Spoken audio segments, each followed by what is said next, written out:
Reliés par le magnifique pont des Chênes sous lequel coule le Danube, les deux villages de Buda et de Pest forment désormais une seule et même sympathique bourgade de 1,8 million d'habitants, hongrois pour la plupart comme souvent en Hongrie, désormais connue sous le nom de Budapest. C'est original, on dirait une blague du style Monsieur et Madame Schmoll ont un fils, hongrois à rêver. La ville est habitée par des Slaves, roumains, bulgares, polonais, slovaques, arméniens, mais aussi par de vrais gens comme des Allemands. Alerte second degré donc, j'adore les Slaves qui sont des gens très propres. J'adore les Slaves donc, surtout les filles. À une vingtaine de kilomètres au nord-est de la cité se trouve un circuit automobile implanté là suite aux négociations infructueuses entre Bernie et l'URSS. Depuis 1986, s'y déroule un Grand Prix de Formule 1 nommé Grand Prix de Hongrie sous prétexte qu'il se déroule en Hongrie. C'est un des jardins privés de Sir Lewis Hamilton qui s'y est imposé à 8 reprises contre aucune à Nicolas Latifi. Mais assez péroré, et abordons ce week-end hongrois par quelques nouvelles du front. Une fois n'est pas coutume, dans ce calendrier fort de 72 dates, il n'y avait pas Grand Prix le week-end dernier, et c'est fort à propos que Lewis Hamilton a mis à profit cette courte trêve pour se ressourcer avec Roscoe et Coco, qui ont bien changé depuis la dernière fois que nous les avons croisés, ces braves petites bêtes. Notre ami Lewis, qui est un grand amateur de musique, envisage le projet ambitieux de sortir un album de reprise de Michel Polnareff. Tandis que Ferrari bosse avec acharnement sur le développement de sa monoplace, Red Bull incite délicatement Nyck de Vries à songer à une autre orientation de carrière en le priant de virer son cul de là, histoire d'y mettre celui de Daniel Ricciardo, dont le style de pilotage semble mieux s'accorder avec une Red Bull qu'avec une McLaren. Tandis que Nyck de Vries songe s'orienter vers la Formula I où il devrait performer, on apprend que notre ami Nicolas Latifi réoriente également sa carrière, mais dans la pizza à domicile. Un service de livraison franchisé qui sera supervisé par Laurent Rossi, ex-taulier de la maison alpine et remercié par le directoire de Renault entre deux courses, histoire de ne pas rester à rien faire, tandis que Red Bull apporte des évolutions à la RB19 comme si elle en avait besoin. Les deux seules pièces qui nécessitent amélioration à Milton Keynes étant Chico P16 et l'embrayage de Verstappen. Alors que Daniel Ricciardo visite le paddock hongrois en trottinette, monture avec laquelle il va plus vite qu'avec une McLaren, Nico Hülkenberg prolonge la carrière cinématographique entamée durant ses années de carence en Grand Prix. Et comme Lewis Hamilton fréquente le même opticien que Michel Polnareff, Nico fréquente le même coiffeur têtu qu'Alex Albon. Il n'est rien de dire que Checo Los Polos P16 a la marque de la lame sur la gorge, tant la pression qu'exerce Max Verstappen en piste et le duo Horner-Marco dans les stands se fait de plus en plus insoutenable pour le Mexicain. Sombrero en bleu foncé, El Mariachi se retrouve dans la peau d'un joueur de tennis français à Roland-Garros et qui doit jouer Rafael Nadal. C'est l'étouffement garanti dès la première balle. Mais là, Checo, va falloir qu'on parle. Se sortir dès le premier tour des Libre 1 alors qu'il n'y a d'autre enjeu que de régler la voiture en vue de la course et en aucun cas de chercher un chrono en Q3, et ça au bout de 3 virages, tout seul et sur le sec, 30 cm sur le gazon, sérieux Checo, c'est le Grand Prix de Hongrie, pas le salon du porno. Au moins quand Sainz part caresser les Tech Pro une fois le drapeau rouge levé et la pluie tombée, il a au moins l'excuse de l'aquaplaning sur le Danube qui traverse la piste en sortie de courbe, en descente et en dévers, et la bonne fortune de ne pas ruiner le département carrosserie de Maranello. Mais avant les qualifs, un mot sur le nouveau format de cet exercice. Pneus durs en Q1, moyens en Q2, tendres en Q3, sous prétexte d'économiser les pneus sur l'ensemble de la saison et réduire l'empreinte carbone de la Formule 1. Je rappelle qu'on a atteint cette saison les 23 épreuves au calendrier, plus les sprints, je dis rien. À part ne plus autoriser les teams les plus modestes à résister à l'envahisseur, je vois pas l'intérêt. On a 50% de courses en plus qu'il y a 20 ans, et c'est en enlevant 2 trains de pneus par voiture qu'on va diminuer la pollution mondiale. Logique, tu m'échappes. C'est plus compliqué que ça. Une fois n'est pas coutume, les Alfa Romeo ont fait des étincelles. Et si Valtteri Moustache Bottas semble en cette occasion pas tout à fait mort, c'est notre ami chinois Bruce Lee qui fait parler la poudre et pointe en 5e position, ce qui prouve en cette période de négociation de contrat pour la saison prochaine qu'avec une monture qui tient la route, Bruce Lee est capable de claquer un chrono P5 avec une Alfa magnifique. Voilà un pilote heureux. Et un pilote qui s'amuse, c'est un pilote qui va vite. Et il semblerait que Daniel Joe-Norris Ricciardo ait abandonné le mode papy va chercher le pain. P13 avec une AlphaTauri, pas si mal. Et il est où le Yuki ? P17. Non, sérieux Daniel, pas si mal ce retour. Entre ces sensations qu'il est en train de retrouver, et ainsi sa motivation, et les conneries de El Mariachi, Daniel n'est pas prêt de perdre son sourire de Garfield égaré du côté de Woking. Tandis que les pilotes alpines P12 et P15, George Russell P18 et Carlos Sainz P11, sombrent en dépression, il en est un autre qui est heureux, c'est Kevin à la barbe blonde Magnussen, le sémillant viking s'étant reproduit pour la seconde fois. Mais heureux dans la vie, malheureux en qualif, et c'est pas la P19 qui va motiver Günther Steiner à prolonger son contrat chez Haas, d'autant que Ken Hülkenberg accède à la Q3 et se positionne P10. Tandis que les Aston Martin semblent marquer le pas aux 8e et 14e places, non sans avoir essayé, les McLaren confirment leur bonne forme entrevue à Silverstone et monopolisent la 2e ligne. Ce qui est de bon augure pour la suite de la saison des papayes chromées, car hormis Monaco et Monza, il n'y a pas au calendrier plus dissemblable que les circuits de Silverstone et Budapest.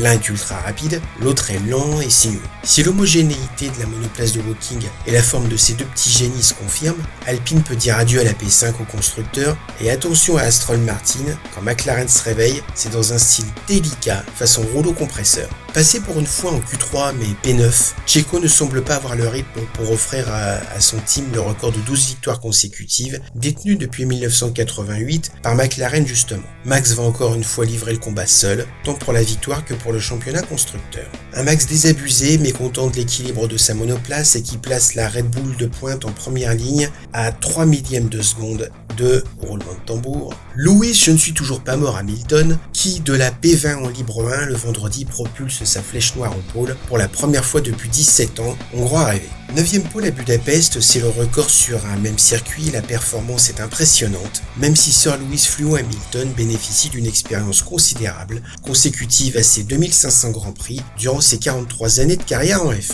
Dans le stand voisin, tantôt rouge de honte, tantôt vert de rage, c'est la jaunisse qui guette un Charles Leclerc qui banalise l'exaspération avec autant d'assiduité que Max Verstappen banalise l'exploit. P6. Malgré ses nouveaux sidepods profilés, la RB19 de Milton Keynes ne semble pas à son aise sur le tourniquet slave qui est pourtant poussiéreux. Los Polos qui se viande comme un poulet pendant les libres, Max qui ronchonne et qui a perdu toute son avance en performance pure, et c'est le Grand Prix le plus indécis de la saison qui se profile. Et si en début de saison le danger arborait des couleurs vertes ou rouges, il arbore désormais les couleurs noires et papaye. Ainsi donc le Grand Prix de Hongrie, c'est maintenant, les feux rouges s'allument, on retient son souffle, et silence, on tourne. 20 bolides surchauffés au départ, 20 pilotes qui guettent l'extinction des feux le cœur battant, 300 km de course dans un cockpit surchauffé, 2 arrêts au stand, et à la fin, c'est Max qui gagne. Il y avait 250 Grands Prix qu'on n'avait pas vu ça. Sir Lewis Fluo Hamilton en pôle pour la 104e fois, excusez du peu, un magnifique sourire ultra bright qui faisait plaisir à voir lors des interviews d'après-qualif, ce sourire qui mettait fin à 2 ans de tirage de tronche. P4 à la fin du premier tour et finalement P4 à l'arrivée. Pas idéal comme course quand on part en pôle de ne pas terminer sur le podium. Alors que s'est-il passé ? Eh bien il s'est passé que, une fois n'est pas coutume, la RB19 frappé du numéro 1, a réussi son départ, se portant d'entrée à la hauteur de la flèche noire numéro 44. Au premier freinage, Max est à l'intérieur, écarte subtilement pour casser la vitesse de la Mercedes en sortie et permet ainsi à Oscar Piastri de porter sa McLaren en 2e position à la réaccélération. Dans le virage 2, c'est au tour de Lando Norris de faire l'extérieur à son compatriote et voilà notre Lord anglais 4e avant même la fin du premier tour. Derrière ça s'anime. Tandis que Perez, Sainz et Russell ont entamé une remontée éblouissante, Bruce Lee reste scotché sur la grille de départ depuis la 5e position et c'est l'entièreté de la grille qui lui passe devant l'espace de 200 mètres. Mais si le pilote chinois a oublié de passer la première au départ, il oublie de freiner au premier freinage et se prenant pour son coéquipier Moustache Bottas, strike un quart de la grille dès le turn 1. En tapant l'arrière de l'AlphaTauri de Ricciardo, pas trop bien parti, il propulse le sympathique Australien sur l'Alpine d'Ocon, qui ne peut rien faire pour éviter Gasly à l'extérieur de la meute. Double DNF pour Alpine, course de retour également ruinée pour Ricciardo. Si le chinois de chez Alfa Romeo a été brillant en qualif, c'est 0 pointé en course. Mais si Bruce Lee est passé de héros à 0, c'est le contraire pour Russell, qualifié P18 et qui au terme d'une course flamboyante se retrouve P6 à l'arrivée. Un autre retour de héros, c'est le festival El Mariachi. Est-ce le même pilote qui se prend les pieds dans les enchiladas en L1 en allant gaufresse à RB19 dans les Tech Pro, qui se qualifie péniblement P9 avec la voiture qui domine les championnats et qui remonte P3 suite à une course d'attaque de tous les instants, terminant devant le poleman de la veille? C'est avec peine qu'on y croit tellement Checo cette saison c'est Dr Jekyll et Mr Bean. Le pilote mexicain qui monte sur la boîte le dimanche, c'est lui. Checo Pérez, celui qu'on l'adore. Bon ok, il termine à 37 secondes de la lumière divine qui aveugle les championnats, mais en partant P9, c'est pas si mal comme dimanche. Aux abords de la trêve estivale et nonobstant des coups d'éclat occasionnels en qualification, il semble que la hiérarchie se dessine.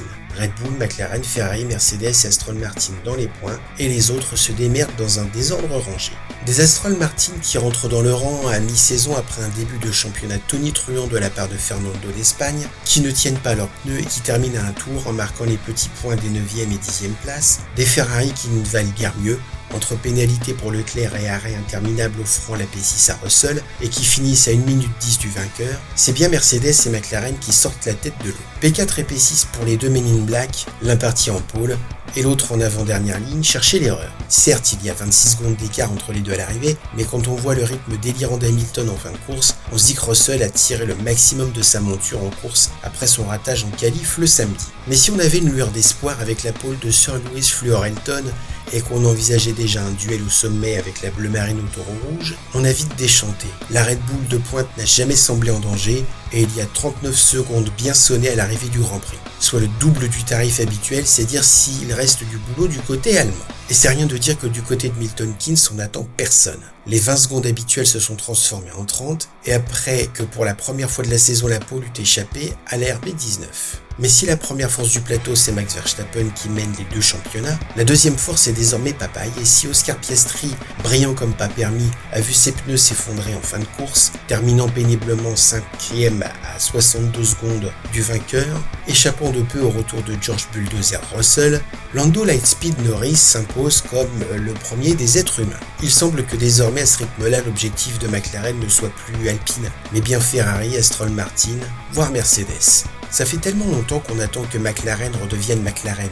Il n'y a pas qu'en Autriche que l'histoire est en marche. Du côté du Tyrol, justement, Max Verstappen brise tout. Le moral de la concurrence, Perez, Hamilton et Leclerc en tête, les records et la coupe du vainqueur. De tout le week-end et malgré des essais libres anonymes, tant en qualif qu'en course, Max n'aura laissé que 3 petits millièmes de seconde à la concurrence. Mais comment la situation a-t-elle évolué à ce point entre les qualifs du samedi et la course du dimanche? À mon avis, sachant pertinemment que la Mercedes ne tiendrait pas ses pneus en course, Hamilton a tout donné en qualif pour claquer la pole. Réglage incisif, recherche de performance pure, un peu à la Senna. Tandis que chez les vendeurs de canettes, on a réglé la RB19 pour qu'elle n'endommageât pas trop les pneus sur les longs runs. Réglage type course, confort et faible usure des pneus, quitte à lâcher la pole à la concurrence, puisque chez Red Bull c'est pas la pole qui importe, mais la victoire et le record de 12 victoires consécutives à la clé, un peu à la Prost. Ainsi donc le Grand Prix de Hongrie cette année, c'est de belles bagarres, de fantastiques remontées, des dépassements splendides et à la fin c'est Max qui gagne. J'entends les rageux, les mécontents, les grincheux, c'est toujours le même qui gagne. Pour mémoire, je rappelle que si Max vient de conquérir sa 44e victoire, Lewis Hamilton en comporte 103 et Michael Schumacher 91. Vous avez dit lassant? Je vous laisse méditer là-dessus, dresser un pouce vers le ciel comme un défi aux étoiles, vous abonner si ce n'est pas déjà fait et je vous donne rendez-vous à Spa, dans les Ardennes belges, pour la 45e de Sa Majesté Max de Hollande. Skål!